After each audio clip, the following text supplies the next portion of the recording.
एक बार भगवान ने अपनी पटरानियों को विदित कराने के लिए, उन्हें ज्ञात कराने के लिए कि राधा का नाम मैं निरंतर क्यों लिया करता हूँ, क्यों मैं निरंतर राधे राधे रटता हूँ, राधा तत्व आखिर है क्या, ये ज्ञात कराने के लिए अपनी पटरानियों के लिए भगवान ने क्या लीला की, जोर जोर से चिल्लाने लगे मेरे सिर में बहुत दर्द है।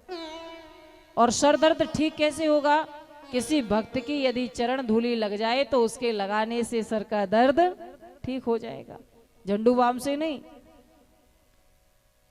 लेकिन आपकी पटरानियों से बड़ी भक्त आपकी होगी कौन, तो रुक्मणी इत्यादि पटरानियों से कहा कि क्यों ना आप ही इन्हें चरण धूली प्रदान कर दें।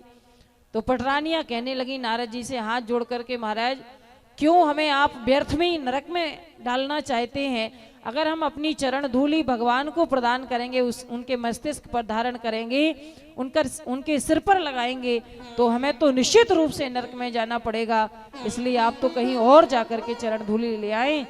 इशारा किया भगवान ने, नारद जी सीधे गए बरसाना, और बरसाने जाकर के राधा रानी से निवेदन किया। तो राधा रानी ने कहा यदि चरण धूली लगाने से सिर का दर्द ठीक होता है तो आप चरण धूली लेकर के जाइए। नारद जी ने कहा पर शर्त है कि चरण धूली यदि आप देंगी तो नरक में जाना पड़ेगा।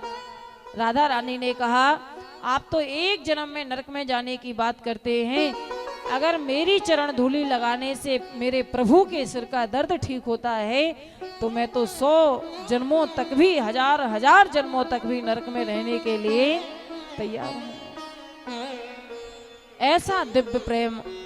और अगर चरण धूली से दर्द ठीक हो, आराम मिले तो बहुत अच्छा, और ना मिले तो आप वापस लौट के आइए, चरण की भी आवश्यकता पड़ेगी तो मैं चरण भी काट करके समर्पित कर दूंगा।